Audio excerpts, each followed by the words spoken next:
Strap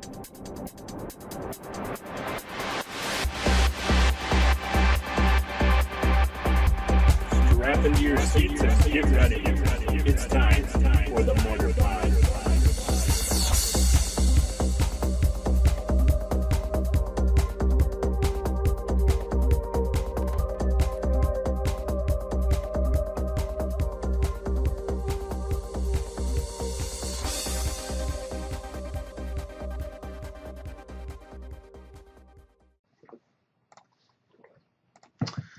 Hey everybody, Alex Stephenson and Jake Faas here. Welcome to this week's episode of the Mortarpod. We've got Journey into Nick's spoilers for you. We've got a lot to get through, so we're going to jump right into them. No other segments this week. And next week we're going to have a brand new segment for you. We're going to start exploring some of the old cycles and new cycles from all of the Magic sets. And I think there's going to be a lot of curveball cycles that you and I and Jake probably have never even realized were cycles, but that is going to be kind of a future segment that I think is going to be a lot of fun. Let's jump right into Journey into Nick's spoilers. We've got a lot to get through. Storm Chaser Chimera, 4 mana, 2/3 flyer, and then it's got 2 blue and a red, scry 1. Reveal the top card of your library. It gets +X/+0 until end of turn, where X is that card's convert mana cost. This card is similar to Mindshrieker from Innistrad. Costs 4 though, and you get to scry, so you get a little bit more setup than Mindshrieker gave you. Yeah. I still think I like Mindshrieker more than this, but this card is very cool and very powerful. I think Mindshrieker had more blowout potential, but this at least can, get you something with the scry effect too. I think this could very easily be a first pick, only because it's evasion and it's got the scry effect on it. So, yeah, I think this guy's really good. Blue-red, not all that good in limited. It's been an okay performer for me. There's certainly enough stuff to make that deck work, but I'm not exactly sure what the best strategy for that color combination in Theros block is.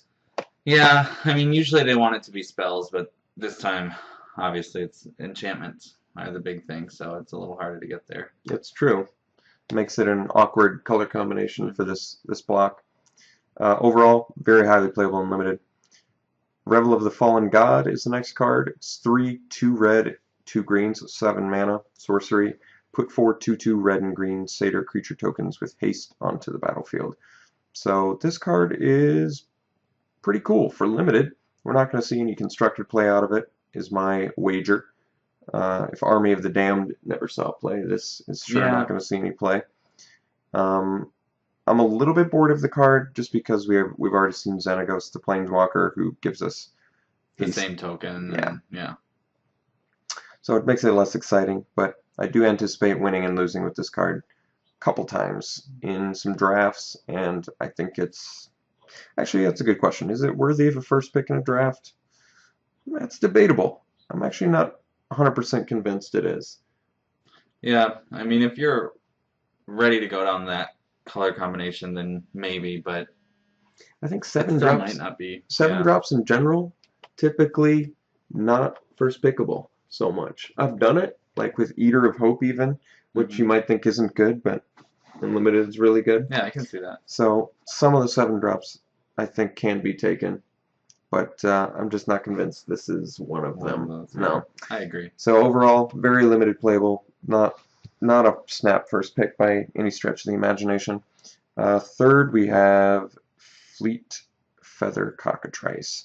5 mana, 3/3 flash, flying, death touch, monstrosity 3. That is a whole lot of abilities mashed up on one card.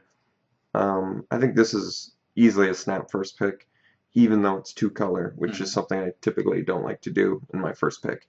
I think there's just so much upside to this card. Super good defensively, super good offensively, great finisher, can be used as removal. I mean, what more do you want out of a card? Yeah, I don't think there's much more you can ask for really especially out of a blue-green creature. Yeah, this card is a limited bomb. Absolute limited bomb. Like it a lot. Goldforged Sentinel is the next one. This is a 6 mana 4/4 flyer, and this is very similar to Lumen Grid Gargoyle from Mirrodin Besieged. And I anticipate it seeing about as much play in limited as Lumen Grid Gargoyle. did, which is to say not that much. Yeah. Um, 6 mana, 4/4 flyer. Nothing really to talk about. yeah, I mean, it's like, Sarah Angel power toughness, but that vigilance and cheaper mana cost sure makes a world of difference, doesn't it? Yeah. I do think this is easily playable. It's just not a early pick. I think you could likely even see this table, but yeah, I mean, it's playable. It's just nothing exciting. Yeah.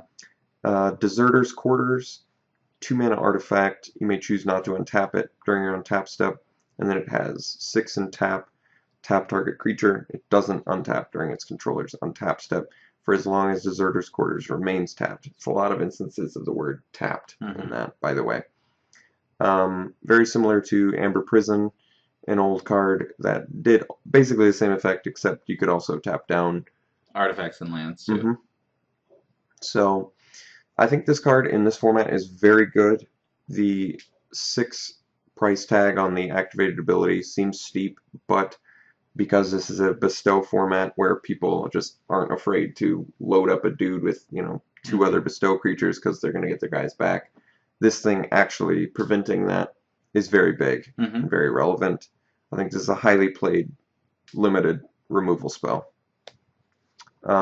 Maybe even, I guess Eternity Snare is... Eternity Snare is good too. Yeah, I haven't played against it much. No, though, I to be haven't honest. seen it either that much. But I think since this actually taps it down, may even be better than Eternity Snare, despite the fact that Eternity Snare also cantrips.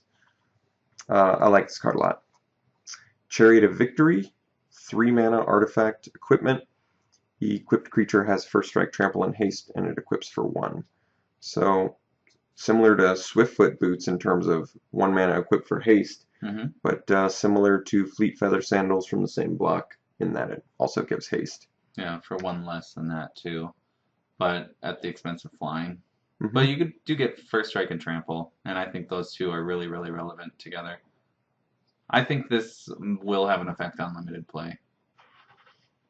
Me too. First strike and trample is the first time we've ever seen it on an artifact. Very, very interested in playing this card because I think first strike trample is extremely good together. I like this card a lot. I think it's very good, very playable and limited. Armory of Iroas. Here we've got another equipment. 2 mana. Whenever equipped creature attacks, put a +1/+1 counter on it, and then it equips for 2. I like this card. I don't know what archetype is going to benefit the most from it, but overall I think it's powerful equipment. I like the idea of attacking with my 2/2 into their 2/3 when this is equipped. I feel like that's something that could easily happen. So overall, I'm down with it. How about you, Jake? What do you think? I like it a lot. It just gets progressively more dangerous as the longer it's on the same creature, I guess, and that's kind of what I like about it. There's like an inevitability to it, Yeah, I like that too. I don't think it's very good in multiples, only because it's... You only really need 1 to get there. Yeah, it just seems... I could see this being clunky at times, but equipment's hard to evaluate in this format because you're not really interested in using it all that much, because you're not rewarded with heroic, which is like the main incentive to play something that targets your creatures, basically, and you only get that bonus off spells. So, yeah, equipment not as good as historically it has been. Exactly. But still good. Swarmborn Giant is the next one we've got. It's 2 and 2 green for a 6/6. Giant, uncommon. When you're dealt combat damage, you have to sack him, and then he's got Monstrosity 2 for 6 mana, and as long as he's monstrous, he has reach. This guy's great for limited. 4 mana 6/6 body is terribly efficient, and it specifies combat damage, so don't think that you can get spark jolted by your opponent and lose your 6/6. They have to attack into you to take this guy out. And getting reach makes attacking into him that much more difficult as well. So I really like this guy in that he at least is going to trade with something. If he's your only guy on board and your opponent's got 2 creatures, you're at least going to kill their best creature. Now, granted, that doesn't quite work when your opponent's got a flyer. You have a Swarmborn Giant. So there are instances where Swarmborn Giant's going to be real bad and actually you can't play him. But I could actually see him being played even if your opponent has a flyer and you don't, if you just need to buy a turn. Mm-hmm. You know what I mean? Where it's like you at least prevent their ground guys from attacking for a turn. Mm-hmm. So he at least has that going for him. But overall, I think this card's very, very playable. I think Jake and I had talked briefly about could this see constructed play sideboard against, a control deck or something that's running virtually no creatures. It's a possibility. Yeah. It might be possible for sure. I think I'd probably rather just have Polykranos. Yeah, but I think so too. I don't know. But against a control deck, it could still swap out for Polykranos too. Yeah, likely we're not going to see any constructed No. play. People just want to play Polykranos, but it's still cool that it could Fill a role if you didn't have Polykranos or something like that too. Yeah, so for the budget players, Swarmborn Giant might be a reasonable swap. Problem is, it's only good in control matches or matches where your opponent's not playing that many creatures. Solidarity of Heroes, the next card, is a 1 green instant with Strive, and it costs 1 green more to cast for each target beyond the first. Choose any number of target creatures, double the number of +1/+1 counters on each of them. Unfortunately, a little bit too narrow to actually be a good card. It is. We like it with green creatures that have heroic, so at least in the same color, we've got Staunch Hearted Warrior, we've got Setessan Oathsworn, got Centaur Battlemaster, Yeah. so we've got some stuff that's going to work well with it. Even the white creatures, Wingsteed Rider, if you've already targeted it a couple times, you get to target it again, put the counter on it, and then double that. So it's got some application. I think people are going to try and limit it a little bit. Overall, don't really like it all that much. Yeah. I would never want to run more than one, I don't think, either. No.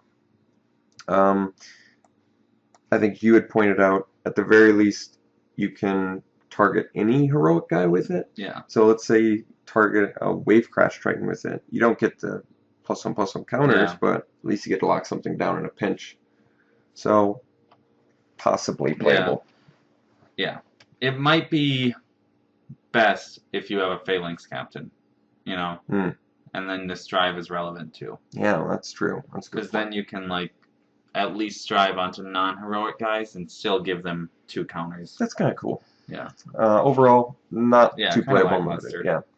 Satyr Grove Dancer, 1 green, 1/1 Satyr Shaman at common, and when enters the battlefield, put a +1/+1 counter on target creature. This card's less impressive in this format only because, once again, heroic creatures require you to target them upon casting, not target them when they enter the battlefield. So stuff like this is a little bit underwhelming with all of the heroic guys that get boosted, or any heroic guy in general. But I still think it's a good card. Yeah. And it's a bear by itself, or it pumps somebody else that's already been out there. And it works reasonably well with Solidarity of Heroes, I guess. Well, they had to give it some support, I suppose. Otherwise, it's a totally useless card. So. Reviving Melody, 2 green, sorcery. Choose one or both. Return target creature card from your graveyard to your hand, and/or return target enchantment card from your graveyard to your hand. So this card's similar to Remember the Fallen from New Phyrexia, which was basically the same thing except for artifacts. Now we're in an enchantment set, and we've got a card that's filling that same role, ideally. Do we know that for a fact? No.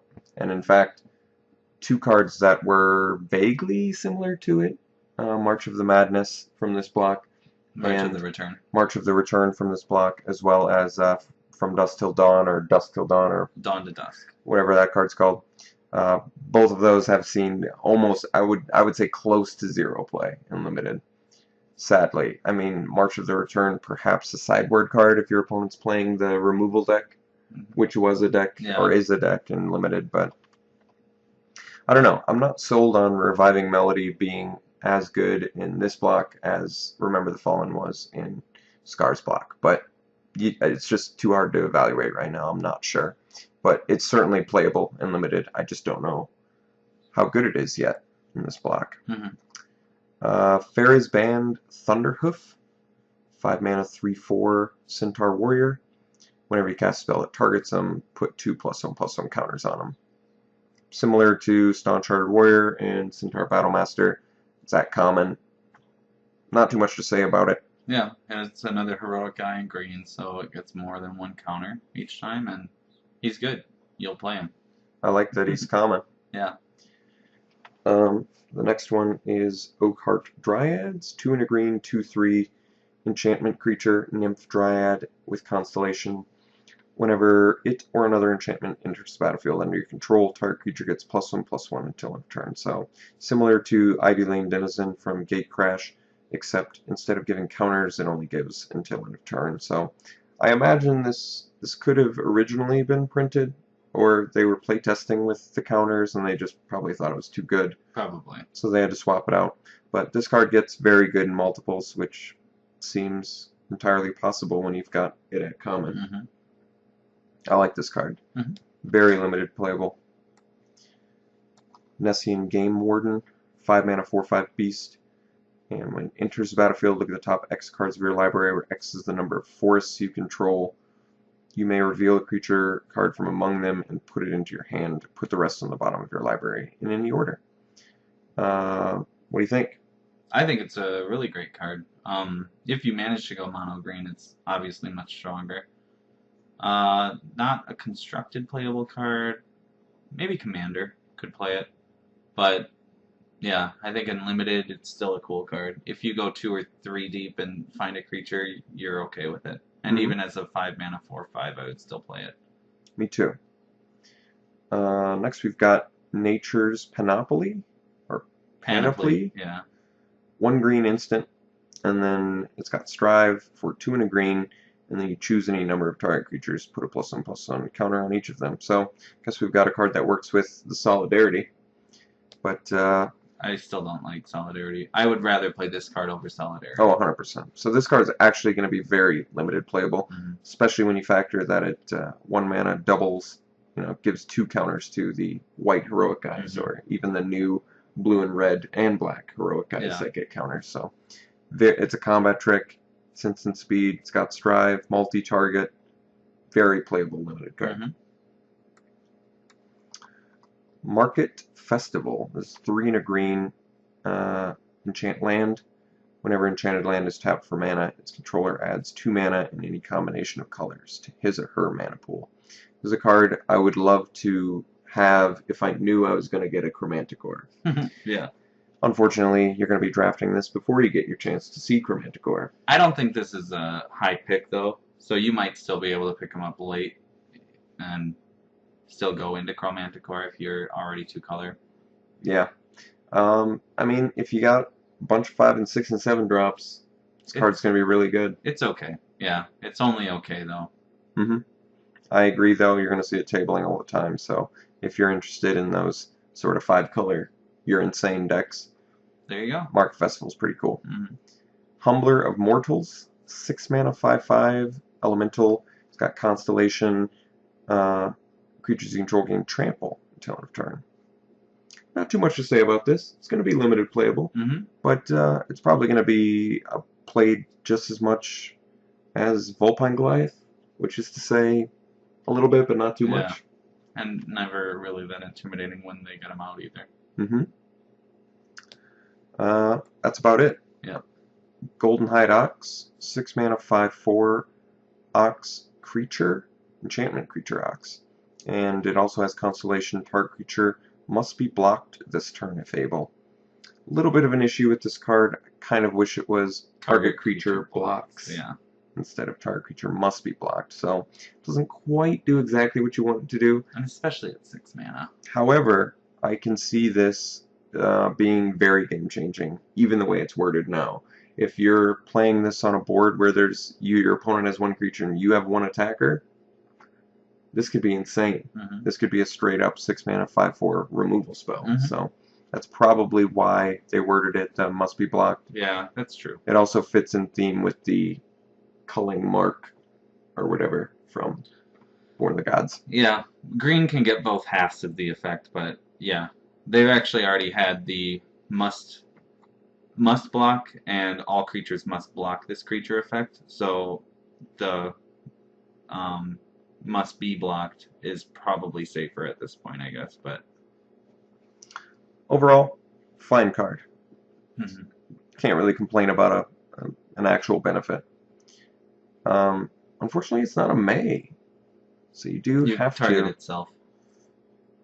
Yeah, Or, I mean, you can target something you're not going to attack with, or target your opponent's creature. yeah. I guess opponent's creature if you really, but then, I mean, you're never really going to do that only because it's just telling your opponent that you didn't want them to block in the first place, Mm-hmm. you know? So I guess that doesn't make sense, but still, it's cool. Mm-hmm.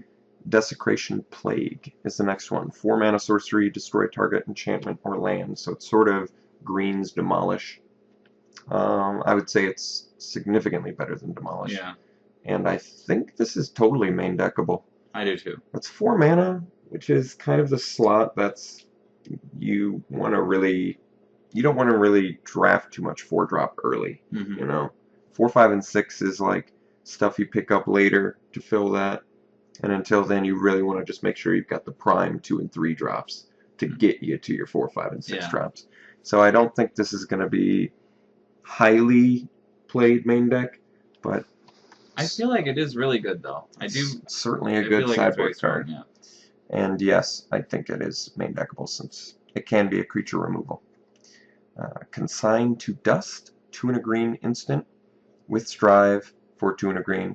Destroy any number of target artifacts and or enchantments. So 3 mana, kill a bestow creature, 6 mana, kill 2. What do you think? I think it's 2 or 3 mana or 6 mana spell. Mm-hmm. Excuse me. And either way, it's good. Yeah. Artisan Sorrow, Fade into Antiquity. Didn't really end up seeing all that much play. I think Fade was so specific to stopping gods, you know, that it didn't really ever get the chance to see play, you know. Mm-hmm. And then they just did Revoke Existence in the next set when they had made more gods, and Revoke is so much better than Fade into Antiquity. Mm-hmm. And then they did Unravel the Ether, so yeah. Fade never really became much of anything. Never had the chance to, so. But that being said, Consign to Dust, totally playable and main deckable. Mm-hmm. I think it's more likely going to be sideboarded, but Oh, really? still fine. In limited? Yeah, I think the thing is, honestly, there's enough enchantment hate from what I've noticed. You're never at a lack of it. Okay. I've had drafts where it's like, I have 2 Revoke Existence and like an Artisan Sorrow and a Fade into Antiquity. It's like, Yeah. well, I'm ready for enchantments, but which one do I main deck? Do I do one? You know, so I think a lot of times I felt like there's no shortage of enchantment removal in this block. Well, that's good then that they made sure to have it available. Mm-hmm. Colossal Heroics is next. 2 and a green, uncommon, instant, and then it's got Strive for 1 and a green. Any number of target creatures each get +2/+2 until end of turn. Untap those creatures. So it's sort of just a multi-target Savage Surge. This is going to be a highly played limited card. Mm-hmm. Excellent combat trick. Excellent way to trigger Heroic. Very easily. Honestly, this to me is like Dauntless Onslaught. It's a little more expensive, but Dauntless Onslaught can easily be a slam first pick. Mm-hmm. So I think this is going to be similar. You're going to see this being picked super early because it's a super powerful effect. Yeah, it is. Basara Tower Archer. 2 green, 2/1, hexproof reach. So Naya Hexproof has a new creature it could use if it wanted. The casting cost is interesting since it's better for devotion and limited, but constructed, I think we would have all rather have seen it be 1 and a green hexproof reach, obviously.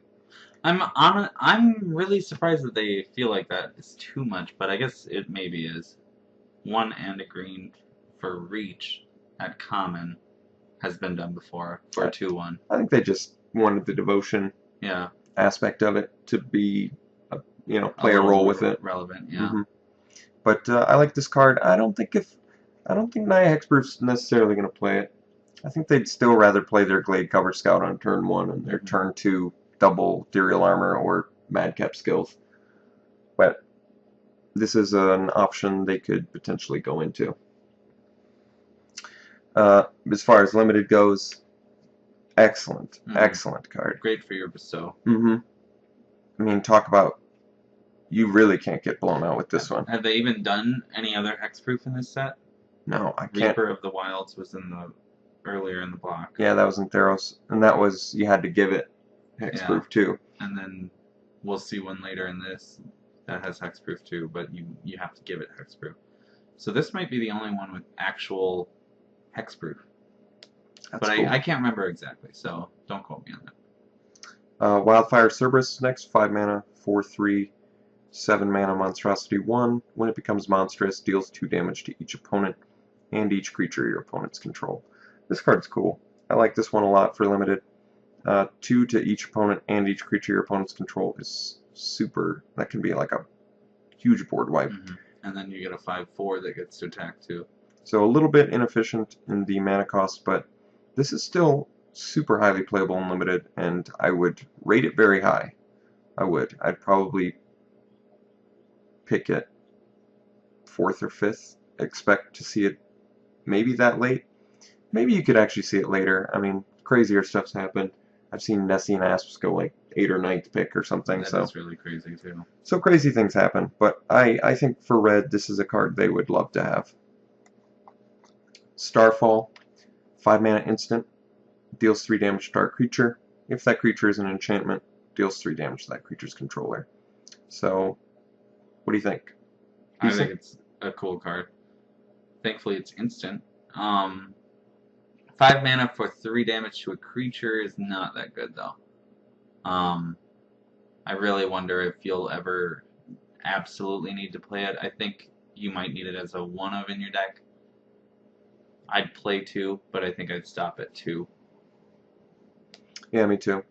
It might be a better sideboard card if you know they're playing a lot of bestow creatures and you have a way to kill the creature they're bestowing onto, or bounce it. But I still think... Yeah, you can, I mean, you can still... There's still better removal, I think, for limited even. And not to say that don't play it, but like I said, 1 or 2 at most. Yeah, I actually don't know what I like more, Rage of Perforos or this. This works better if you're playing against enchantments, but Rage, that extra 4 damage is so relevant. That extra damage is a world of difference, a world. The Sorcery and Instant, it's hard to evaluate those 2 cards together, but this is certainly going to see limited play, so we'll evaluate it more at that time. I do think scrying is more relevant than 3 to the face more often than not, you know. And Perforos can just blow 4 to the face, right? Or Rage of Perforos, or is it only creatures? Nope, only creatures. Okay. So I don't know actually what's better. If we're comparing it to Rage of Perforos I've cut many times from my deck and moved it to sideboard. So that is possible. I with guess we'll Starfall, just have to see with this one. I'm not really sure what to make of it. I kind of like it. If it was cheaper, I wouldn't have any questions, but at that mana cost, it is a little questionable. Sigiled Skink is the next card. It's a 2 mana 2/1 lizard, common, and whenever it attacks, scry 1. So very rarely see something like this in red. It's increase your card quality with a really cheap, efficient beater. This guy seems great. This is exactly what red-white wants, since it's an early creature, as well as in getting rid of lands they don't need later, and also boosting Flamespeaker Adept, which is super good for this. Yeah. I love this card. It was a great. I like this card a lot. Just an absolutely great red card. Very limited playable. I imagine it going mid to late because it's just a little beater, but the Scry 1 I think makes this card just really unique and good. I agree. I think unique is the right way to describe that card, because that has never been done, and that's such a great way to use Scry. Rouse the Mob is the next card. 1 mana instant, strive for 3.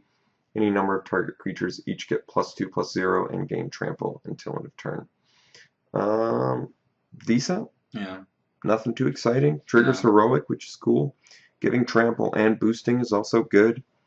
It's going to be great for the red-white deck. Maybe red-black as well. I see why they didn't do the strive for cheaper, but I kind of wish it had been only 2. I guess 4 mana. So for 1 more mana than Dauntless Onslaught, you get 2 less toughness on each one, but a relevant evergreen ability. Yeah. So I think this card's actually really good. but like I said, it's more specific for certain strategies, very aggressive ones. Whereas Dauntless could be played defensively and still be a huge blowout. Mm-hmm. Relic of Abandon is the next one. So this is a 5-mana sorcery. All creatures get +2/-2 until end of turn. Kind of an interesting card since it doubles as good offensively and good defensively. You think it's going to see any limited play? I think it's a sideboard card if your opponent has like a heroic swarm deck. If they're white-red and you have this, you probably want to sideboard it in. I would have loved to have seen this at instant. Yeah, I think for sure. Or at 4 mana. I think 4 would have been totally fair, considering it's a potential board wipe on both sides. I think the fact that it's sorcery is really going to cost this card in limited quite a bit and make it less playable. But like you said, good sideboard option. I don't think it's a main deck card because of the casting cost and sorcery. Pensive Minotaur, 3-mana, 2/3. That's it. So like Riot Devils and Innistrad, 2/3s, typically pretty good.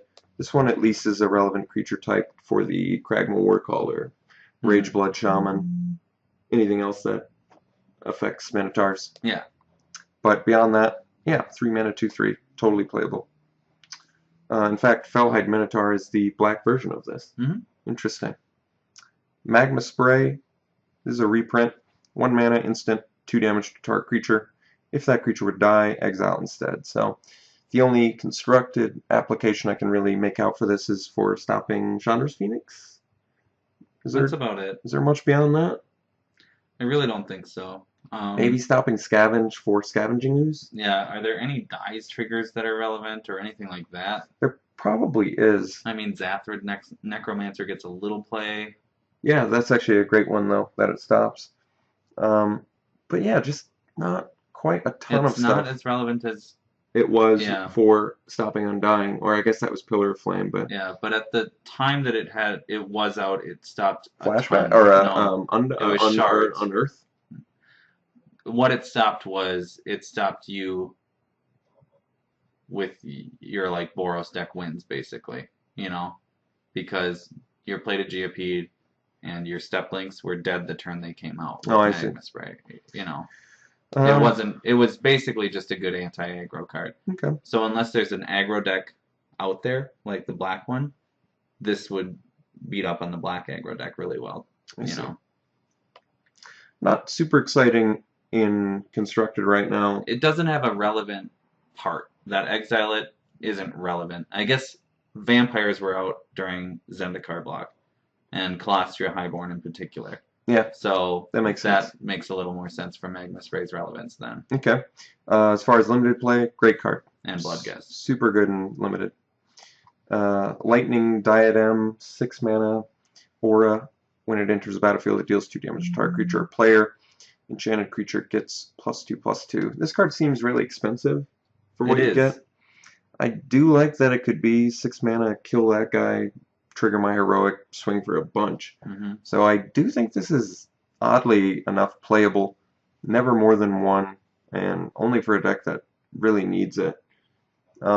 It's just I'm not that impressed with it, but I see it being a possible way to do that, get some damage through. But 6 mana is very expensive. Knowledge and Power, 5 mana enchantment.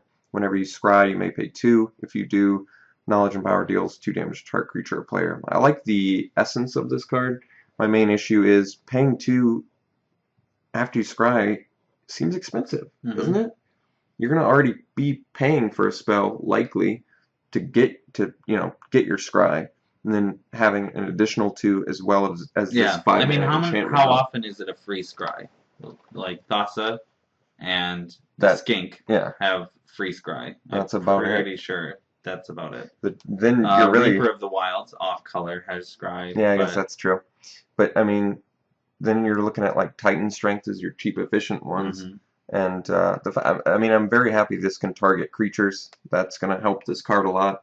But I think this card could not be more build around. Yeah, it suffers from the red build around enchantment that they put in every block. It seems like. Yeah, like the Rage Extractor, Rumbling Crescendo, or Rumbling Aftershocks from World Wake.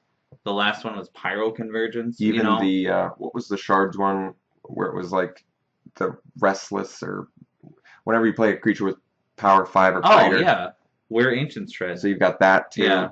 It's It's a long line of this kind of build around me red enchantment Yeah. that they keep doing. clunky red enchantment with a Yeah. really cool surface looking. Yeah, and even text. Innistrad had Burning Vengeance, which could kill you. Actually, Burning Vengeance decks in limited were sweet though. Mhm. When you could make it. But work, it's the difference between a 2-mana enchantment that has Yeah. an ability like that and a 5-mana enchantment. Like, by the time you hit this, you've already used several scry spells probably to find it. You know? So, That's it's just an issue with all of those.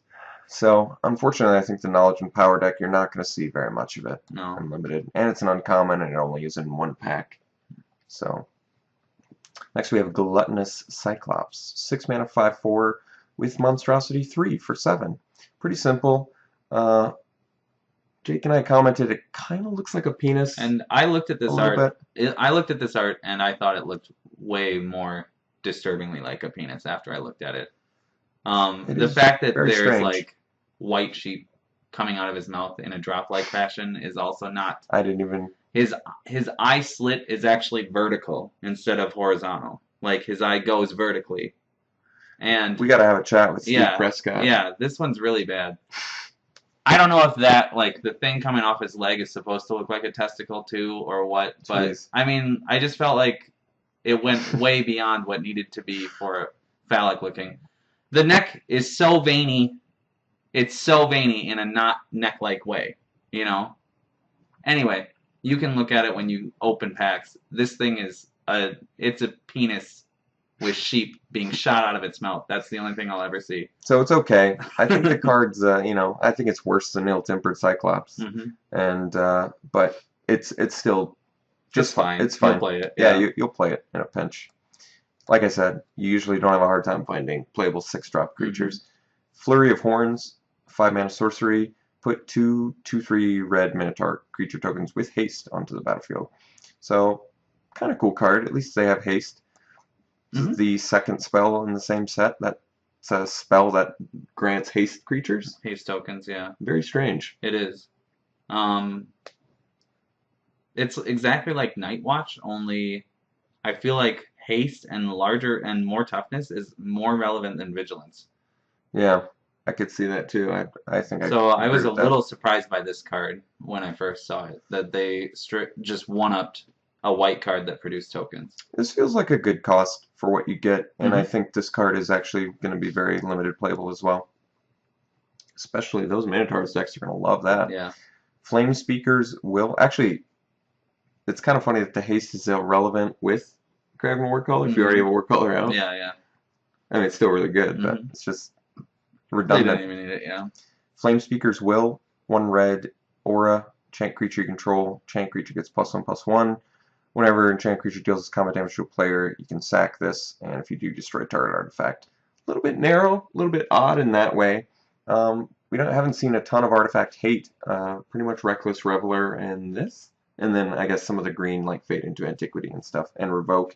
So I mean there is artifact hate, but it's just this is in a very odd form since it's a aura that boosts as well as has a stipulation if you deal damage. It's just seems kind of a very roundabout way to destroy an artifact, but it would have been much better with Flash. This is going to be. That being said, just the first part of this, the fact that it's a 1 mana aura that boosts, makes this super playable and limited. For a heroic, it's already a really great card. +2/+2 on most heroic guys. So I like it, and I'm definitely going to play it. Blinding Flare, 1 red sorcery, uncommon, with Strive for an additional 1. Any number of target creatures can't block this turn. This card's great. This is I exactly thought this card was really, really good. The actual best part about this card is the fact that you can target your own heroic guys while you're planning to attack. You know what I mean? It's like, oh, I have 6 mana. Well, your 3 guys can't block, and my 2 heroic guys are bigger. What do you think about that? Yeah. So Blinding Flare is going to be super playable, and I anticipate getting mad a few times losing to this. It is uncommon though, so thankfully they had enough foresight to see Yeah. it be too good at common. Nightbird's Clutches was like a super late pick for Innistrad, and I don't think that's not going to function on nearly the same level that this card is going to for limited. So this card's bonkers. What better way to get past those pesky Nessie Nasps than Blinding God, Flare? Nightbird's Clutches would have been crazy with Heroic. Yeah, it's true. Well, Flashback with Heroic would have been pretty dirty. Feeling of Dread.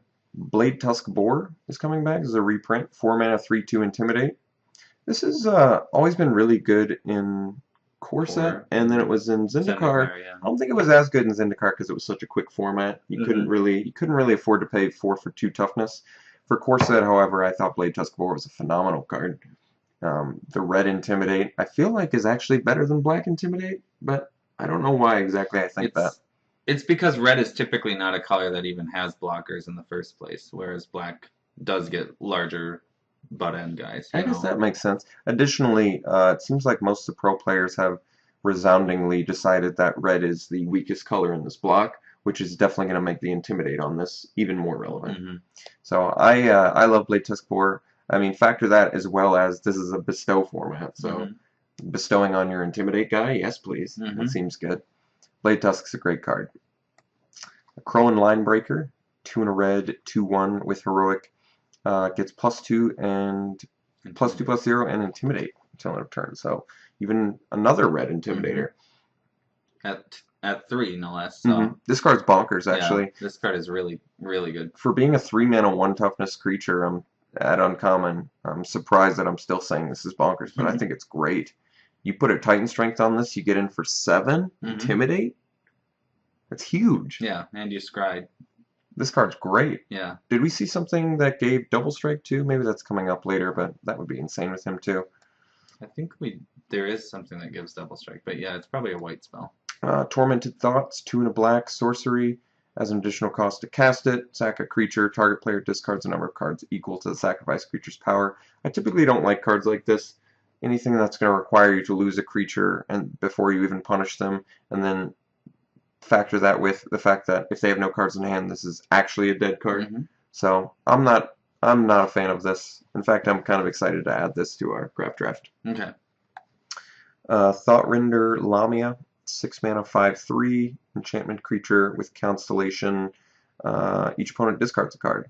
This, however, is a good discard one. I mean, this is actually really punishing. Yeah, because it gives you a creature, and everything then from that point on also punishes them. Absolutely. Yeah. They're down to 1 card in hand. They're going to have to start sandbagging lands if they want to keep something that they can't currently do. I feel like this really puts a lot of pressure on them. That being said, 6 mana 3 toughness is kind of an issue as well. We're playing in a lightning strike format, as well as the new 5-drop 3 to a creature.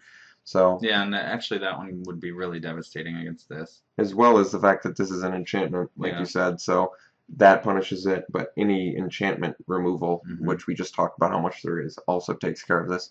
But it's the price you pay when you're getting a sweet constellation effect like that. Yeah. Spiteful Blow, 6 mana, sorcery, destroy target creature and target land. So kind of a counterpart to Sip of Hemlock. I think I like this more. Assassin Strike from Ravnica is kind of similar to that too. That's true. Yeah. The discard. I think I like this one the most. You turn off a splash. This is potentially Omega devastating if you've managed to ramp into it, or just, like I said, a splash color of some sort. Disabling that. Setting him back a land and a creature is huge. Into the Maw of Hell was also 6 mana and basically did this. And I love that card. I love that card. The card is great. So I think Spiteful Blow is better than Sip of Hemlock in limited. Rotted Hulk, 4 mana, 2/5 elemental creature. So kind of the Catacomb Slug of this. It's much better than Catacomb Slug in my opinion. Yeah. What is it? 1 cheaper than Slug? 1 cheaper than Slug, 1 less toughness. Returned Reveler, 2 mana, 1/3 zombie satyr, which is a cool mashup. Yeah, I like this one. When it dies, each player puts the top 3 cards of his or her library into his or her graveyard. So perhaps there's a mill deck potentially in limited. Problem is maybe this is good with the blue an aura that Mhm. lets you tap and mill them Yeah. 3, whatever that's called. What is that thing called? I don't know. So maybe blue-black mill is a thing. That would be cool. Mm-hmm. Otherwise, Return Reveler, not that impressed. I guess it's strictly better than what's his butt. I guess it's not strictly because it's each player, but I was gonna say it's better than the whatever Bane this. Alley Blackguard. Yeah. Yeah. Frike Chosen, 1 black, Death Touching Snake. So it's the black Sedge Scorpion. Yeah, I know. I was really surprised to see this card actually. So now we've got 2 1-drop Death Touchers. Mhm. This guy's good. Death Touch in this format's great. Even though they're still going to get their bestow guys, at least you're stopping their 10 power guy or whatever. Mhm. And it kills Nessie and Asps all day. Snake on snake. It's an even fight. Nyx Infusions, 2 and a black, aura. Enchanted creature gets +2/+2 as long as it's an enchantment. Otherwise, it gets -2/-2. This is cool. Versatile aura.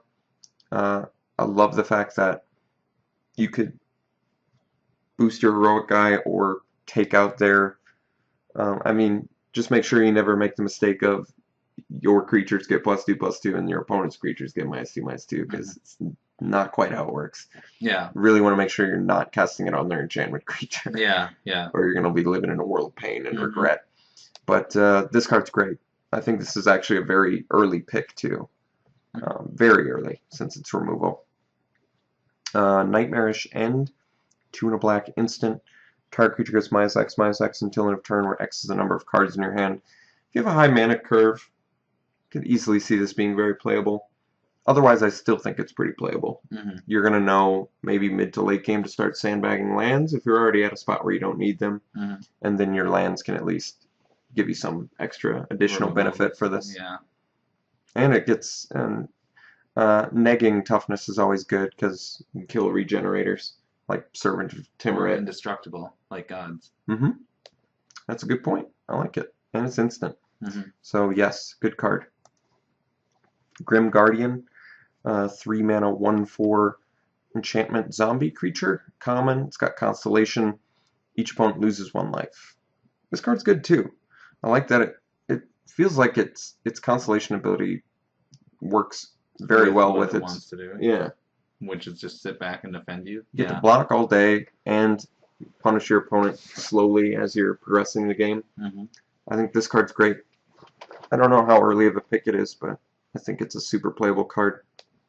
I'd love to see the Constellation deck where you're getting like 3 or 4 Constellation effects per spell. That could be bonkers. Fellhide Petrifier is next. 3 mana, 2/3 Death Touching Minotaur.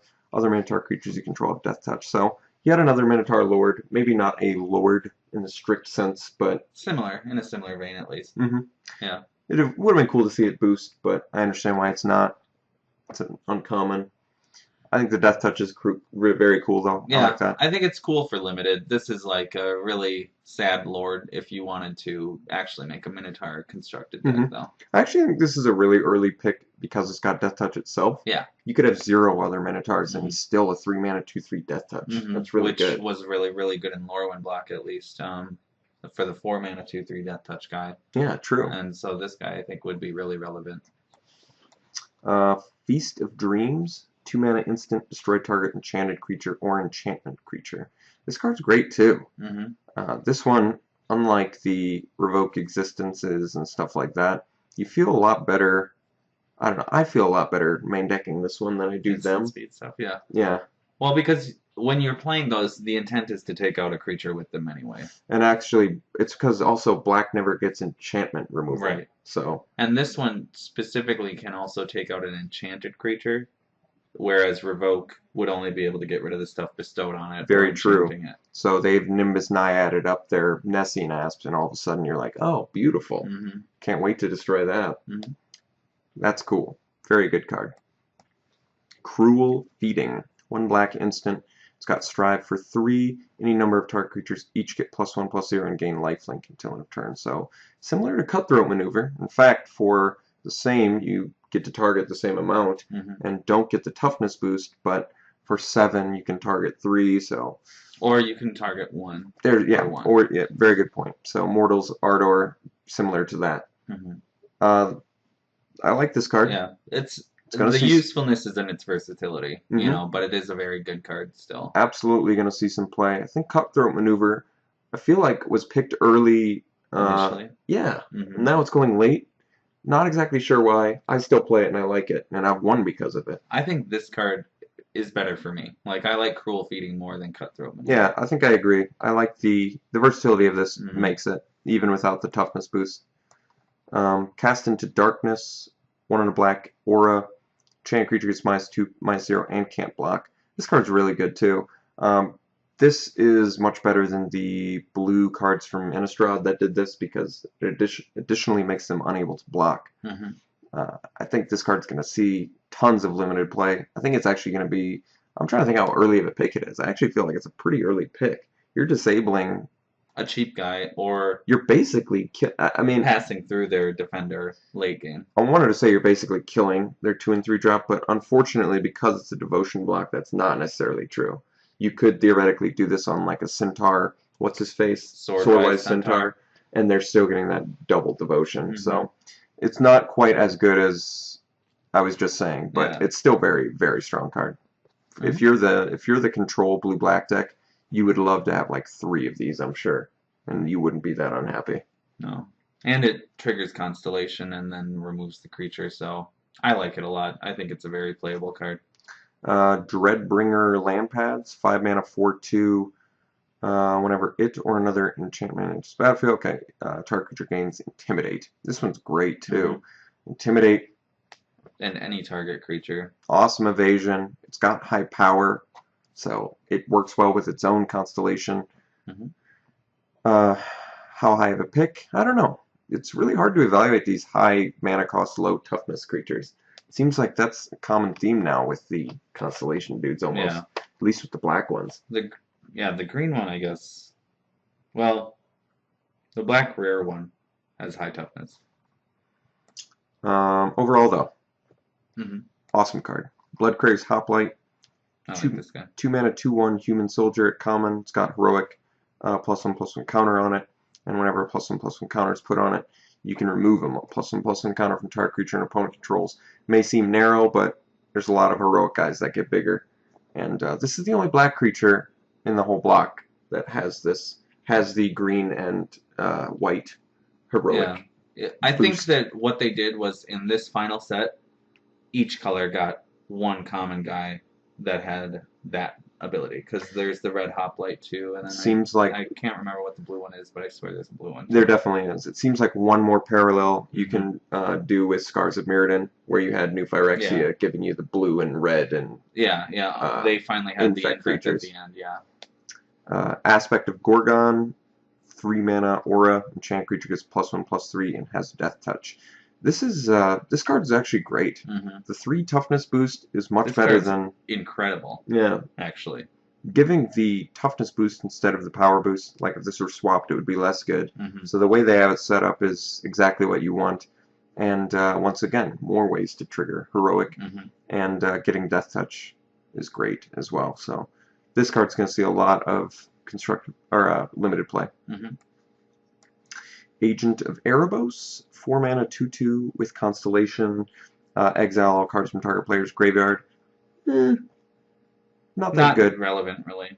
Yeah, in any way, actually, because it's also 4 mana, 2/2. So unfortunately, we're not going to see much of this card, and you don't want to open it because it's eating up one of your valuable Yeah, I don't even think slots. that there are any things to use this for in limited, right? There must be. I just can't. Oh, well, it's Like not. for Rika, you can stop Rika from using graveyard. You can stop the Remember the Fallen spell, whatever that is, yeah, the you melodies. can stop that, or like March of the alternatively Return. any of those effects. But they're all fringe cards anyway. Yeah. So I don't like this guy. I think this is a sideboard at best if your opponent is playing a lot of raised dead effects, or at least 2. The next one is the blue heroic guy we were talking about. So 3 mana, I like this guy a lot. 2 and a blue, 1/3 flyer, and heroic. Put a +1/+1 counter on it. It's going to see a lot of limited play. This guy's really good. I like it more than the Chorus of the Tides. Hmm. I'd rather pay 1 less and get the guy that can potentially get bigger, and with One turn it blocks Chorus Tide. Like you just gotta heroic it once and it'll already block and kill a Chorus. And it comes down cheaper and blocks better than Yeah. Chorus of the Tides. Right. Just on the front end. Yeah, it's like I just like this card a lot because I think it's so relevant. We're gonna see a lot of it for sure. Triton Shorestalker, 1 blue, and it's unblockable. So 1 mana, 1/1, unblockable. Strictly better than Tormented Hero. Tormented Soul. Tormented Soul, yeah, Tormented Soul. But I like it a lot. Not much to say. Bestow onto it and get in. Yeah, turn 1 this, turn 2 Ordeal, win game. Yeah. Triton Cavalry, 4 mana, 2/4, heroic. Whenever you cast a spell that targets him, turn target enchantment to its owner's hand. This card's good too. The fact that you can instant speed target this and bounce one of their bestow guys that they were really hoping to do for their combat math, and it's a 2/4 body, so it's at least, you know, it's Hill Giant equivalent for cost. This card's going to be highly playable. I actually don't know how early pick it, but I think it's pretty early. I think this card's really good. Pretty good, yeah. If they had bestowed onto an enchantment creature, bouncing that guy to split up like other bestow guys that they had on it would be cool too. That's a good point. Very good card. Thassa's Ire, 1 blue enchantment, and you can pay 4 to tap or untap target creature. So kind of a new age Flood, but pricier. Flood's always better. Yeah. Can't beat Flood. But because this taps or untaps creatures, I actually think it's a highly playable limited card. Same thing we've been saying the whole time.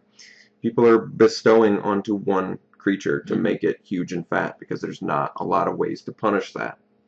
This is a perfect way to punish that. This whole set is punishing that, actually. Yeah, it seems like it. They've really put a lot of ways to stop that. So they're cracking down on going all in on one creature. Even that plunge or cast into darkness can't block card is pretty relevant against that strategy too. If your opponent is planning on blocking with something like that. Yeah. Thassa's Devourer, 5 mana, 2/6 with Constellation. Target player puts the top 2 cards of his or her library into his or her graveyard. So, nice toughness. Yeah. It's yet another mill card, but will the mill strategy work? I'm not convinced yet. But no, maybe someone will prove me wrong. Well, with that, if you can put an Evanescent Intellect onto it, you know, at least you get the mill 2 initially, and then you can mill it. Well, it's 3 at a time, I think. Yeah, I think that one is. So that's cool. Rise of Eagles, 6 mana sorcery, put 2 2/2 blue bird enchantment creature tokens with flying out, and you get to scry 1. Such a good Constellation enabler. Yeah, this is actually a really good card. That's a good point. You get to double Constellation, you get to scry, and you get evasive creatures. I think this is actually a pretty highly playable card, but it is 6 mana for only 4 power, 4 toughness, so I don't know. I think it's Constellation. I think if you are ready for Constellation, this is definitely good. I still think it's good. You know, 4/4 flyer or 4 damage in the air is still good. I think it's okay. Yeah. It's like Horizon Scholar kind of. Pull from the Deep, 4 mana sorcery, return up to 1 target instant card and up to 1 target sorcery card from your graveyard to your hand, and then exile Pull from the Deep. It's not bad. Feels like it'd be difficult to use. It's a little too narrow. It's not good in block. I think it's better for commander or for a casual. You know. I agree. So not all that good for limited. It could even be a one-of in a like standard deck. Get back Sphinx and Supreme Verdict with it. Yeah, maybe. I don't think it's great, but I'm just saying it's a possibility. Yeah. Pin to the Earth, 2 mana aura, enchanted creature gets -6/-0. It's another bestow stopper too. Not too bad. It's certainly playable for blue-black, or I would think most blue decks could probably play this because they have a lot of flyers. Hubris is the next one. 2 blue, or a blue and a colorless instant, return target creature and all auras attached to it to their owner's hand. So, the question is, would you rather do this or Voyage's End? Well, this will stop your bestow guys at least, but it doesn't necessarily. It doesn't do what you want against traditional auras. So it really depends on how deep your opponent is in traditional auras versus bestow. It almost doesn't even do exactly what you want it to do all the time against the creature bestow guys, the bestowers, because Sometimes you want to split them off, yeah, but like you know, making them repay all the bestow costs could be relevant too. yeah, it depends. You're not gonna. It's gonna have great benefit for you sometimes, and then sometimes you're gonna be wishing it was a Voyage's End. Yeah, it might be best to try and play one of each, honestly, in that condition or Like- in that situation. Like, what if they have a fatty, but they have some other guy that's got a Hopeful Eidolon on it? Do you really want to bounce that guy with the Hopeful Eidolon to No, you're return? right. You know, Mhm. you'd much rather have them have the 1/1 lifelinker. Mhm. So Hubris, I feel like potential double-edged sword, Yeah. but sometimes Omega beneficial, definitely. Hour of Need, 2 and a blue instant, and it's got Strive for 1 and a blue. Exile any number of target creatures. For each creature exiled this way, its controller puts a 4/4 blue Sphinx creature token with flying onto the battlefield. Very strong card. Mhm. Cannot stress enough how strong this card is. The fact that it's instant speed means you can use it defensively at perfect opportunities. Even in a pinch, you could destroy some enormous monstrosity creature. I mean, would you rather die to an 8/9 or die to a 4/4 flyer? So, could potentially be used that way to buy you a little bit of time. Mhm. I think this card is really, really great. Yeah, I think it's really early pick too, Mhm. actually. Yeah, I'm trying to think of what exactly is wrong, like what is bad with it. Nothing. It I requires really you to have think that creatures. It is really good. The fact that your opponents can be like, I'm going to Pharykis Cure your guy, and you're like, yeah, I get a 4/4 Yeah, instead I'll just do that. Or, I mean, in the way that you're saying, where your opponent gets one, if you can just mirror it, and pay 5, you get one, I get one, and now we're like on even footing. My 1/1 became a 4/4, your 9/9 became a 4/4. That's true. That's actually, I think, it might be the best way to play it. If, like, either you're playing it for 3 to 4/4 yourself, or you're playing it for 5 to give each of you a 4/4. I'm definitely considering playing it. This is the second blue card we've seen from this block now that exiles creatures in blue and gives creatures tokens. It's the way they do like a polymorph effect, similar to rapid hybridization, I guess. Pongify as well. So it is a blue thing we've seen before. Countermand, 2 and 2 blue, instant counter target spell. Its controller puts the top 4 cards of his or her library into their graveyard. Alright, another mill card. Yeah. It's an expensive counter spell, but not much you can say about it either. Yeah. It just does what it does. Not too playable, unfortunately, Yeah. because it's so pricey, but It stops Bestow, because Bestow can get up there, But that's about all you're going to hit with it. I think you're always going to see Dissolve and Nullify, play before this. Oh, well, yeah. I mean, Nullify for sure. Dissolve is uncommon, so I can definitely say Nullify, though. Cloaked Siren, 4 mana, 3/2, flash flying in blue. Very good. I like flash and flying. This card desperately wishes it was Horizon Chimera, but unfortunately it is not. No. But still, this is fine. Do you like this more or less than Course of the Tides? Would you rather have the Heroic Scry or the Flash? I think Flash is still a more relevant ability, If you are already heroic, then obviously Chorus of Tides is better. But I do think in a vacuum, Flash is the more relevant ability. Unfortunately, I think this card's weaker than Nephalia Seakite. Yeah. Oh, I would 100% agree with that. Yeah. 3/2 with Flash is just so much worse than 2/3 This with Flash. is like a glorified removal spell with these stats. It's not really doing much of anything for you other than killing something and dying itself. Nephalia Seakite was a straight up kill that 2-power guy, and then I'll just sit back on this, and you can't attack me until you generate something better. Or start getting in. So it was just a great card. This not quite as good, unfortunately. Aerial Formation, 1 blue instant with Strive for 2 and a blue. Any number of target creatures each get +1/+1 and gain flying until end of turn. Very good. Yeah, great heroic enabler. Green-blue decks that are already a pretty popular archetype. Can you imagine this on like a Centaur Battlemaster or Staunch Hearted? It's going to be a blowout. So Aerial Formation is certainly going to see play. Let's not forget that this also is an amazing defensive card. Oh, you're getting in with your 3/3 flyer. Well, I'll just make my Nessian Courser fly and block. Mm-hmm. So, very cool. The fact that it boosts in blue too, I feel like is a little bit weird, but maybe I'm wrong. I don't know. Do we see blue boosting that much? We don't, do It we? usually gets it when it's alongside white. Every color can get a boost. Like, no one is immune to getting boosts. The only other thing is Ordeal. The blue Ordeal does it, Mhm. but No one, like, it's not totally out of line to get boosts. It is a little strange that they're getting a higher power boost than toughness boost. You would think that it would be like 0-2 or something like that for blue, mhm. but it's always possible to give boosts. Supply line Cranes, 5 mana, 2/4 flying. Enters battlefield, put a +1/+1 counter on target creature. So at the very least, it's a 5 mana, 3/5 flyer. This card's great too. I think even as a 2/4 flyer that you pump something else when it came out, it's still really strong. Yep, I agree. Highly playable and limited. Mm-hmm. Stonewise Fortifier, 2 mana, 2/2 This card sucks. with 4 and a white to prevent all damage that would be dealt to him by target creature this turn. It's a common. It is a Yeah. bear. This might be White's answer to something with a lot of bestowed stuff on it. Yeah, at least you can block and prevent it. Yeah, they can't get in with their Nessian ass. And because it's prevented, they don't get to gain their Hopeful Eidolon life either.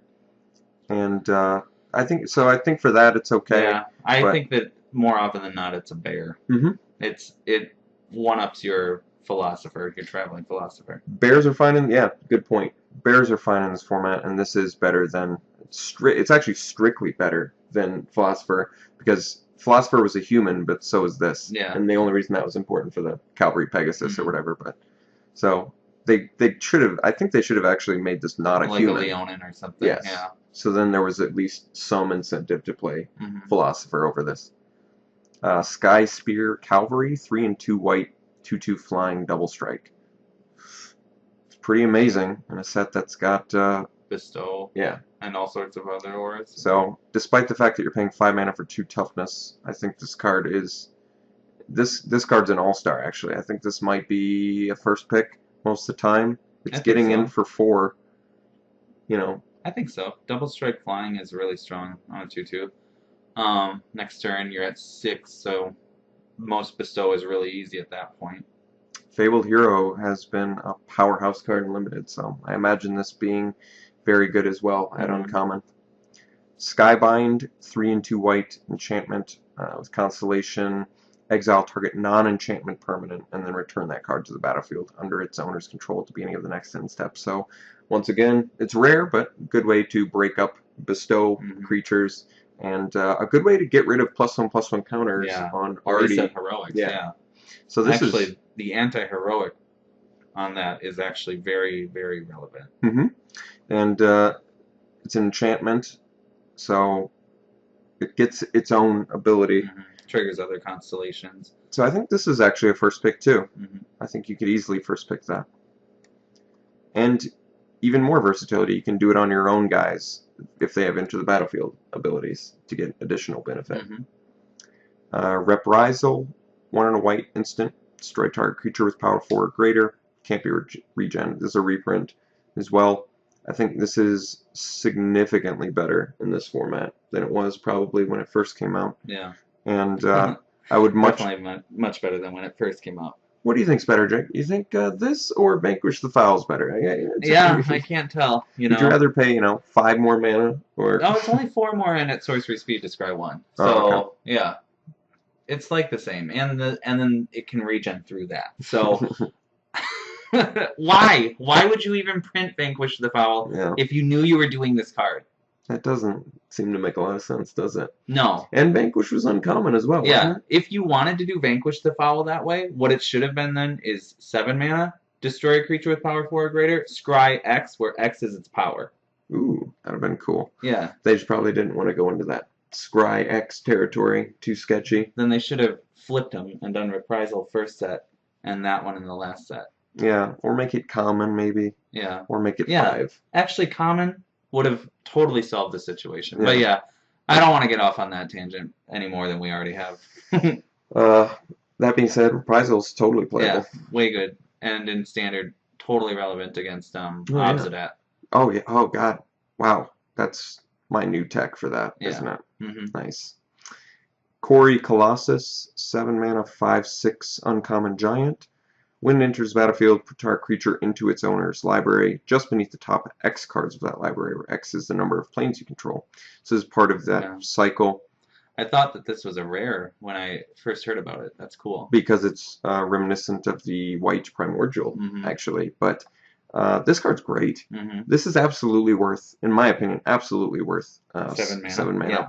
At a minimum, you're going to be I guess it's not at a minimum, but In limited at a minimum of two deep. unless for some But crazy reason they're doing Nylea's Presence, or well, I But guess it's Presence would do it because it turns the land that type. yeah. It's So beneath that many, right? Just beneath the top X. So it's actually 3 deep. So they would have to go 3 draws before they got it. Okay. I think this card, I don't want to say first pick because it's a 7-drop, but I think it's an early pick. I think so too. That is if you've a really identified huge yourself ability. as white and you have a strategy in mind, I don't know. I think this guy is really good. I think he's cool. Green, white, ramp, fatty beats. This would be a great one to do.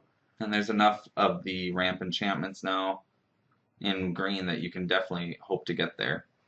Phalanx Formation, 2 and a white, instant, and then 1 and a here it white. Any number of target creatures each gain double strike until return. It's going to be a blowout. People are going to kill people with this. Yeah, It's absolutely. an instant. 2 of my guys get through, 5 mana, take twice as much damage from them. In white. Or it's like, oh, you're attacking with your huge dude? That sucks. Well, 5 mana, both my guys suddenly have double strike. I'm going to kill them. Mm-hmm. So. And the best part about this one, different than most of the strive, is that the strive cost is actually cheaper than the mana cost. So that is weird. You know, it doesn't go so much higher, I guess, when you're trying to go exponential with it. Red, white, heroic just got a lot happier. Same with this next card. That's exactly the type of spell red, white, heroic wants. Too. Oresco's Swift Claw is the next card, and it's a 1 and a white 3/1 cat warrior. This is also something red, white. The red, white aggro deck is going to love to have. We've seen white get 3/1s at 2 a few times. The best one that comes to mind is the Battle Cry one from Mirrored and Besieged. But yeah, I like this one too. Definitely playable. Definitely an early pick too if you want to go down that road. Lagana Band Trailblazer, 1 white, 0/4, and then it's got heroic, put a +1/+1 counter on it. So strictly better than Yoke Docs, and great blocker. This card's great in general. I love this card. It's great, yeah. This is twice as good as Yoke Docs, twice as good as the Tessin Battle Priest. Phenomenal card. Yeah, if you want to go heroic, this is the card to pick up in the first pack. I guess one issue, maybe it's not that great with the red-white aggro deck. This is more of the mid-range heroic card you want, where it's like, I want to block you, and then I want to cast Nimbus Naiad on this, or I want to cast something that's going to finish the game. Maybe blue-white is the better heroic if you're Bestow, like blue-white Bestow. Because then you have flyers, and this guy can block for you, and then maybe later this guy becomes a big threat. Yeah. So, great card. I still really do like it. Leonin Iconoclast, 4 mana, 3/2 with heroic. Destroy target enchantment creature an opponent controls. This is a great card too. This is something red-white's going to love, but anybody in white, I think, can easily play this. When I was looking at this card, I thought it was just almost way too strong. It seems so good. It does seem very, very strong. But I think because 4 mana, 2 toughness, it's not going to be like always backbreaking, but I do think destroy target enchantment creature and opponent controls is huge. Keep in mind you can't destroy enchantments. So if they've bestowed onto a non-enchantment creature, you have to wait till they fall. Yes. So something to keep in mind. Which makes it slightly worse. Right. But not that big of a deal at all. Mortal Obstinacy, 1 white aura. And this is part of the cycle too. Enchanted creature gets +1/+1, and when it deals combat damage to a player, you can sack it and destroy an enchantment. This one much more relevant than the red one. This is going to be super good in limited. Also, I suspect a pretty early pick. Yeah, I think so too. Creature, That's a super relevant heroic trigger, and then heroic, destroy your boost, enchantment. get rid of your bestowed creature or Mhm. whatever. It's sad that you have to make the choice and get rid of the enchantment to get that effect, but I feel like if you play it early enough, people aren't going to want to play their good enchantments, so you're not going to be drawn to sacking it. So they're going to actually take more damage over time just because they chose not to play their enchantments first. I agree. I love this card. Mm-hmm. Yet another tool, red-white, didn't need, but it's getting. Mm-hmm. Oppressive Raise, 1 white, aura.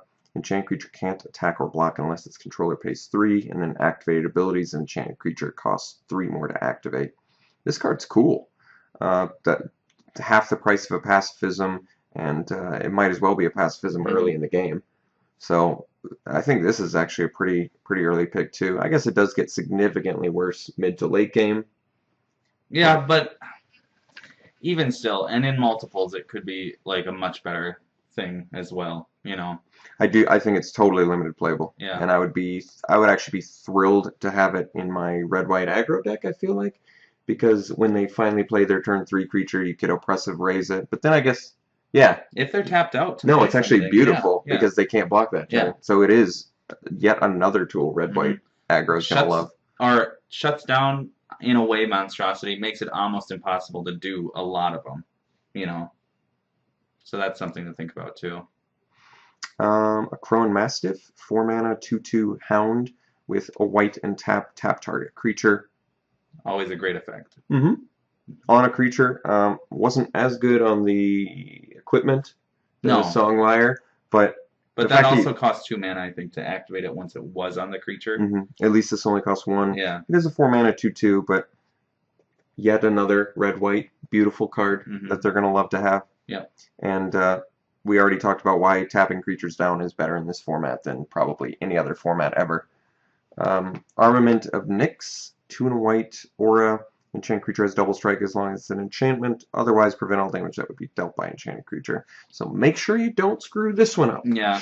Like the black one, it's not your creature, their creature. It's an enchantment creature or non-enchantment. But 2 very powerful abilities. Double the damage of my enchantment creature or stop yours from dealing damage. Yeah. I love these versatile auras. I'm very intrigued by them. This is like the thing that you had talked about when we were doing our set, that this is what auras should be. Should have been, historically. There's only been a couple examples of it. Eagle of the Watch, 2 and a white, 2/1 flying vigilance. Not too much to say. Can't say much. But I actually really do like the vigilance on it, and I like this card significantly more than Abby Griffin from Innistrad. So, blue-white, this is always going to have a place in there. And the vigilance in this set, yet another awesome ability that's much better here than it was in older sets because of Bestow, yes. Harvest Guard, Alceids, 2 and a white, 2/3 with Constellation. Prevent all damage that would be dealt to target creature this turn. This one's kind of interesting. I love the idea that you could flash something in, an enchantment creature in, if they have that. Yeah. And then prevent all damage. But yeah, I think this is good. They really want you to use it aggressively, though. Yeah, it seems like it, yeah. But even then, it's like, because you're preventing all damage that we dealt to I'm trying to think of the flash enchantments that are even in this block, honestly. There's Boonsater? This new set, this new cycle. Yeah, but they're all rare, I guess. Okay. But overall, I think this card's probably one of the more underwhelming ones we've seen, but still totally playable. Tethmos High Priest, 2 and a white, 2/3 with heroic. Whenever you cast a spell, it targets him. Return target creature card with converted mana cost 2 or less from your graveyard to the battlefield. Yeah, that is really cool. So I don't think a red-white deck could be happier with a card. This is amazing. Yeah. It's not even return to hand. It's straight up, let's skip that process and go right to the battlefield. Actually, 2-hand might have been better in this set. Because of this. Yeah, so Hopeful Eidolon. That might have been why they didn't. Yeah, exactly. Okay, that's interesting. Actually, specifically because of Bestow, then just keep bestowing onto him and getting back those things like Hopeful Eidolon, Nyxborn Elite, or whatever, the Shield Bearer. Yeah, whatever those and it is mana cost. Cheap. It's not power or toughness or anything, so it's a little more narrow in that respect. But yeah, I'm actually relieved that they did do Onto the Battlefield. This card's cool. Yeah. I like it. Deicide, and it's 1 and a white instant. Exile target enchantment. If the exiled card is a god card, search its controller's graveyard, hand, and library for any number of cards with the same name as that card. Exile them, then that player shuffles his or her library.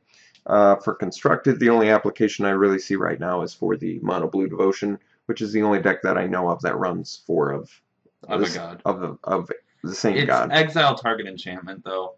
So At least it at has. best, it's a sideboard card in the first place, Mhm. And in my opinion, it replaces Revoke Existence's place in the sideboard because you were only using it to get rid of enchantments. True. And there's not a wealth of artifacts that aren't enchantments right now. That's exactly the point. Yeah. It's like the ones that are getting played are also enchantments, so you might as well just play this over it.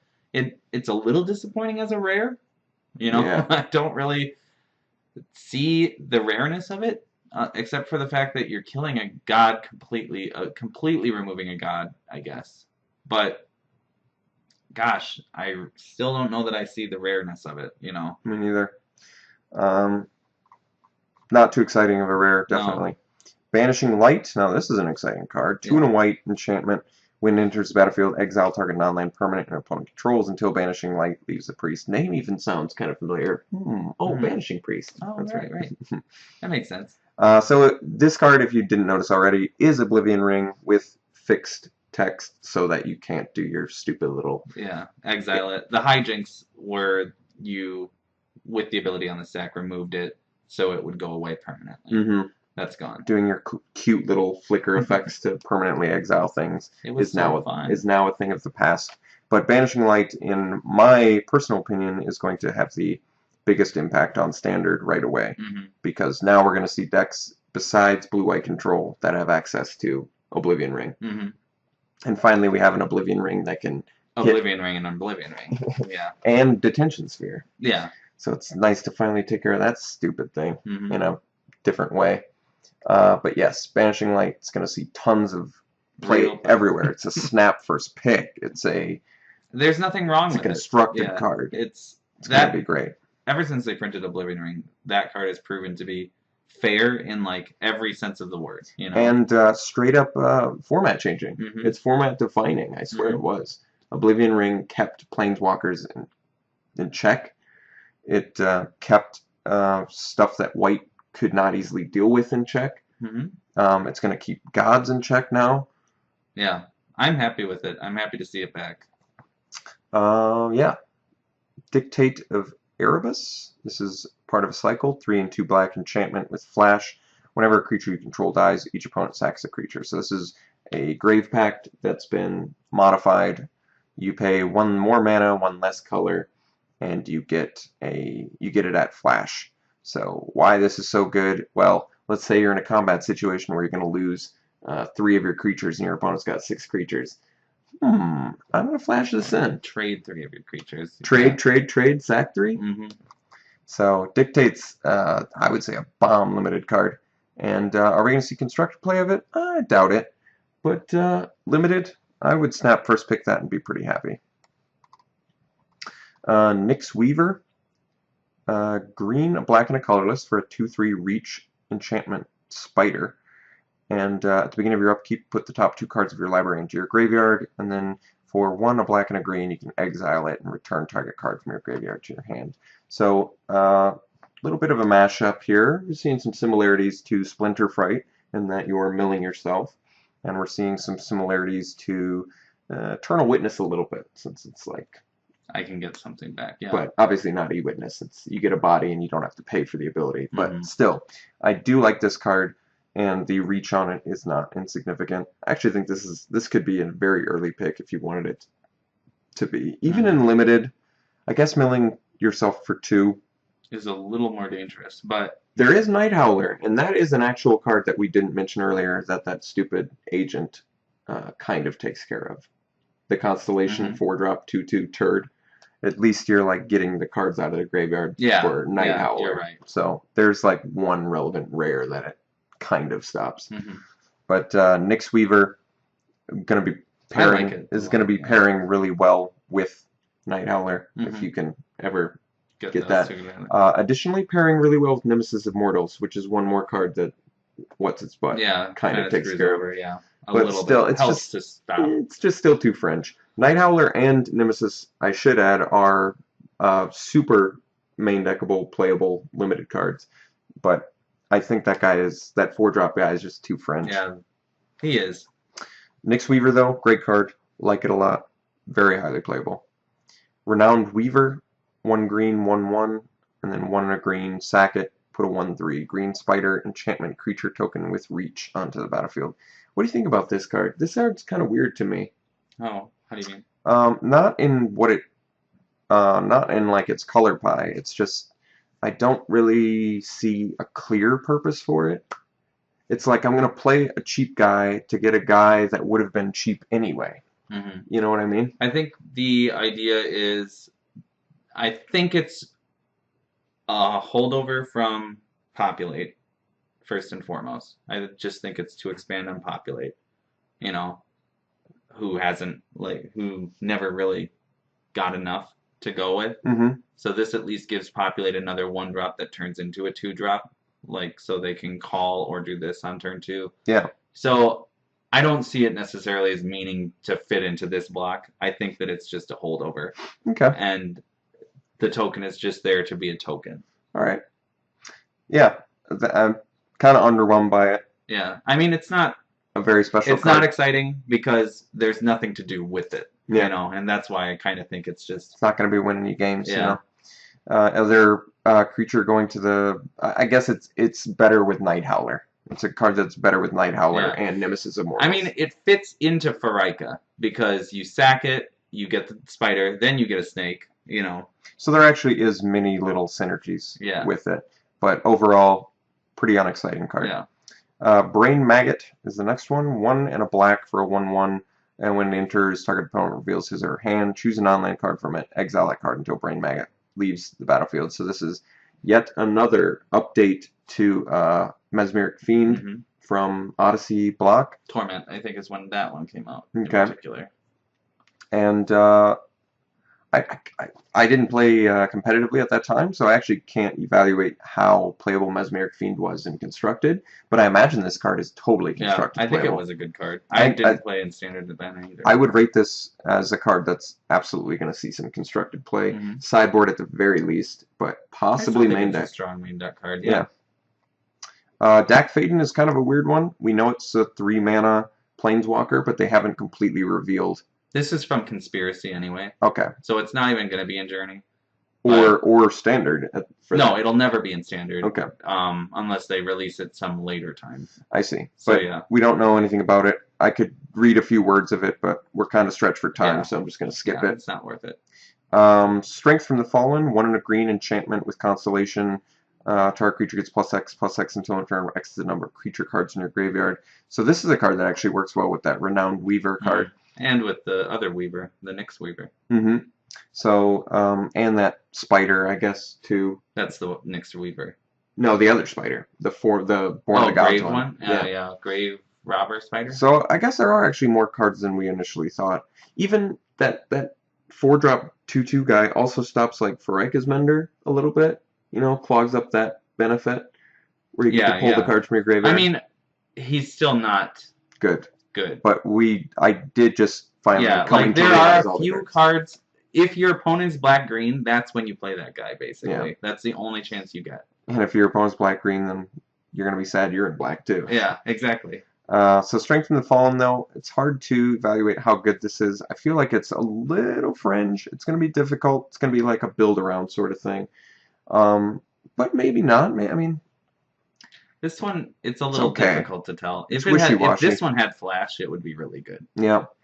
So I think it's okay. It's cheap at the very least. So I'd be very interested in seeing the deck that uses this effectively. Harnessed by Force, 1 and 2 red sorcery, rare with Strive, 4/2 and a red. Gain control of any number of target creatures until end of turn. Untap them, they gain haste. So this card's a bomb. You're gonna first pick it because for 6 mana, stealing 2 guys, that's too devastating. It's like game over most of the time, I think. That is just too devastating. In Limited, that is bonkers, so I think that's a very easy snap first pick. Golden Hind, 1 and a green, 2/1 elk common creature, and it's got tap, add a green. So this is actually really good. I'm happy that they're bringing more ramp in. So now from each block we've got Golden Hind, and we've got Karametra's Favor in Born, and we've got Voyaging Satyr in Theros. So that's good that all 3 sets have some green ramp, because you really want it. I think ramp very good in this full block because of all the versatility of Bestow. Yeah. Disciple of Deceit, black and a blue for a 1/3 inspired human rogue.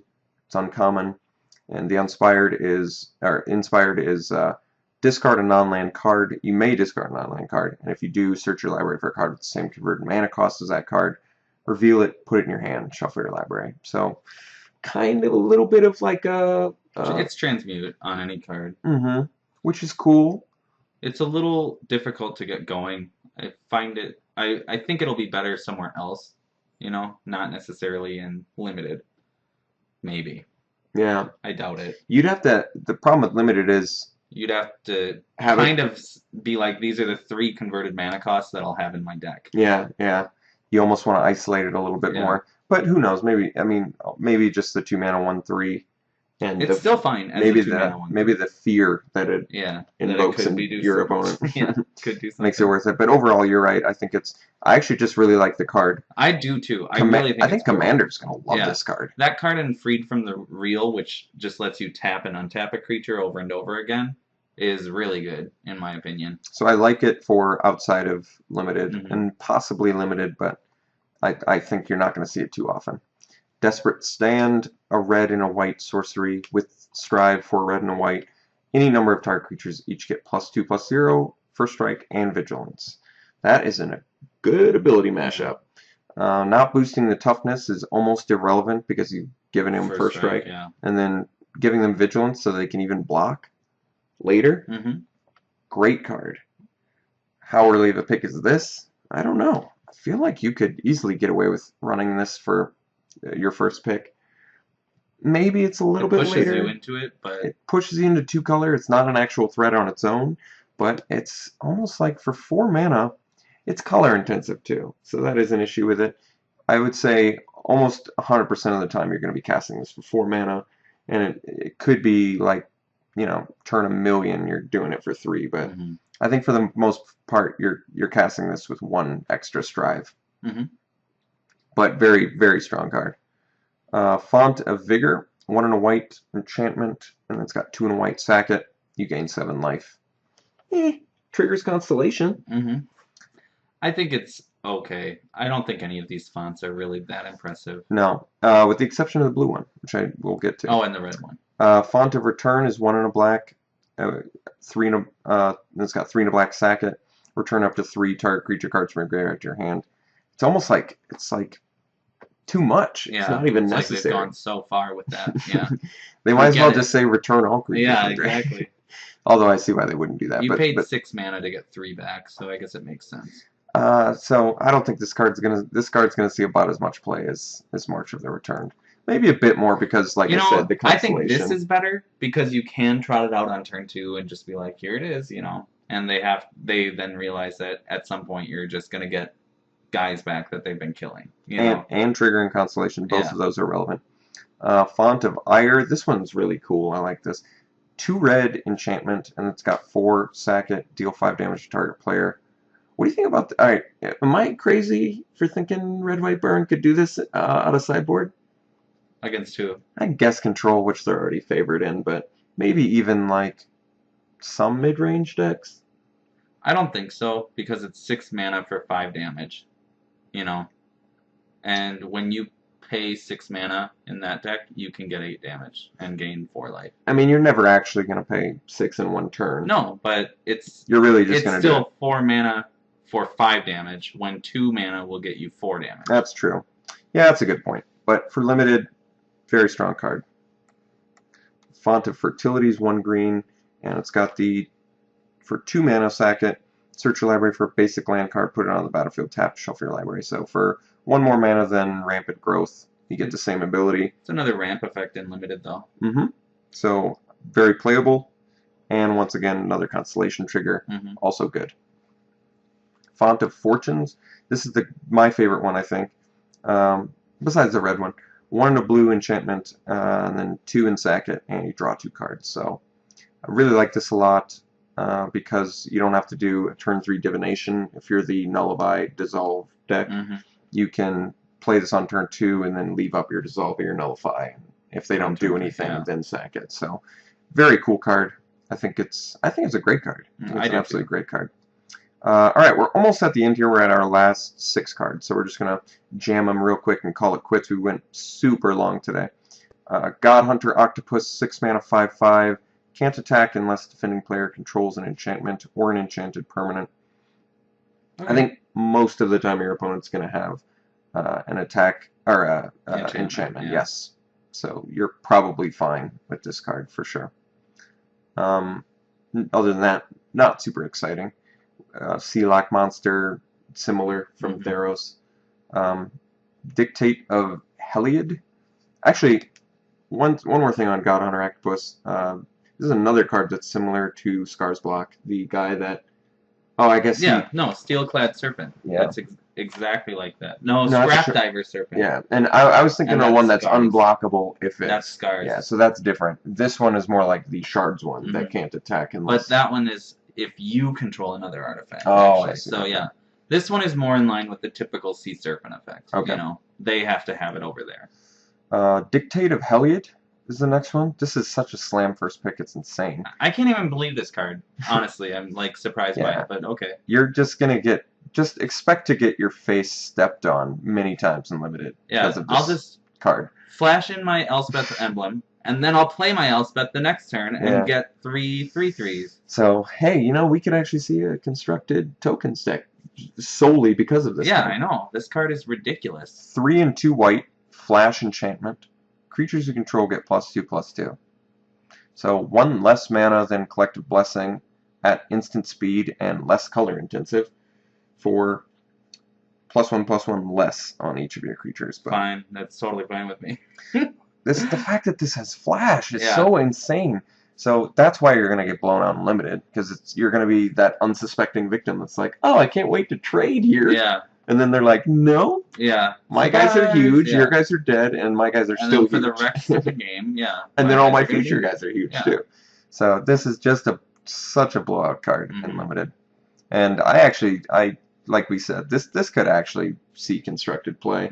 I don't think it's super likely, but it is entirely possible if tokens catch on. I think if you're in like a Naya Planeswalkers deck and you want to play Elspeth and Xenagos together, this card is ridiculous in that deck. How about a Symbol to Legion? I got that too. I mean, you might as well slap it in there. Bearer of the Heavens, 8 mana, 10/10 giant. He doesn't look like a 10/10. I know. He doesn't look like a 10/10 to me. He is holding Nyx above the earth. Okay. I'll say that. That's pretty impressive. Okay. When he dies, destroy all permanents at the beginning of the next end step. So he's cool. I think he actually could see limited play if you you certainly don't want to first pick him, but if he tables, he'll see about as much play as the Crowan Colossus saw, which is to say not much, but at least it's funny when they 20/20 trample. That's true. I actually like the Colossus more than this guy, but still, this guy is cool. He's fine. 10/10 is relevant. Very fun commander card, at the very least. Daring Thief is 2 and a blue, 2/3 with Inspired. You control. Exchange control of target non-land permanent you control and target permanent an opponent controls that shares a card type with it. So this card, we're going to be super annoyed by this in limited too. You know there's going to be those board states where they have a tap Daring Thief and it's your turn and you're like, well crap, I can't even play my creature now because I'm going to end up trading something bad for... Well, think of it with cards like Evanescent Intellect, Claim of Erebos that grant abilities to the creature, you know? But don't actually matter who controls them. Oh, good point. And so it's almost like here, take this enchantment. I'll take your creature that's an enchantment. You know. Good point. Can you? So you could even. I see. You could exchange. That's so ridiculous. I put Evanescence Intellect on it. Yeah. Tap it, mill you for 3. then untap it. Now you can have my Evanescent Intellect, and I'll take your whatever guy. I see. And So then it's like I still can tap it Yeah, and mill yeah, you yeah. for 3 because the creatures gain the ability from that your is Evanescent insane. Intellect. So the only thing that's changed is who owns the card. So that Yeah. would only matter for like devotion or something, Yeah, right? yeah. So now he gets the devotion of Evanescent. That's- So actually, it's more of an FU if you're not devotion and they are, and you're Yeah. able to steal their stuff That's way. really funny. So Mhm. Daring Thief I see being a powerhouse rare Mhm. because it's efficient too. Battlefield Thaumaturge, 1 and a blue, 2/1 human wizard rare. Each instant and sorcery spell you cast costs 1 less to cast for each creature it targets, and then it's got heroic. It gains hexproof. So I like this card a lot. Great with Strive. the surface intention, Strive. Mhm. But beyond that, for Eternal formats, there must be some insane instant sorceries, right? Block, Curse of the Swine costs 2 blue to cast, no matter how many targets you have. Wow. In Standard, Aurelia's Fury costs white, red, and X can be thrown at their face, and then you tap down their creatures. Yeah. Also, if you're heroic, you can play Glare of the Sun God or The Glimpse of the Sun God. But Glimpse of the Sun God, or what is the one? What is it? what color? It's the blue X spell in Gatecrash that taps non-land permanents. Oh, there's a. Oh, I know what you're talking about. Yeah. It's the one. I know the flavor text. I know what it does. I know what you're talking about. It's basically Anyway, the same thing as Glimpse of the Sun Yeah, God. both those you can play at instant speed, so you can attack in, hit all of your heroic guys, and tap all their guys down for 1 mana. I'm excited to see this guy do something I am too. in older formats or even Standard. I think in Standard he could be really good for a little bit. I'm not guaranteeing that he is ever going to do anything, but that feels like an ability that's abusable. Mm-hmm. But I'm not sure. And then the last card, we've got 2 and a white, 1/4 enchantment creature spirit. Each player can't cast more than 1 spell each turn, so it's basically a rule of law on a 1/4 body. Not much to say. It's out uncommon. It's a perfectly playable card. Mm-hmm. I could see it. If you're a clunky deck, you're probably going to want this. Yeah, and you can play it in Standard with Possibility Storm and lock both you and your opponent out of casting for the rest of the game. So that's it for spoilers. Sorry, I can't believe actually how long we went today. I didn't realize how many They released the whole set early too, so we just went through a million spoilers today. But I hope you enjoyed that, and I anticipate at least, hopefully, reading some comments from you guys and see what you're speculating on. But I hope you enjoyed the podcast, and we'll see you next week. later.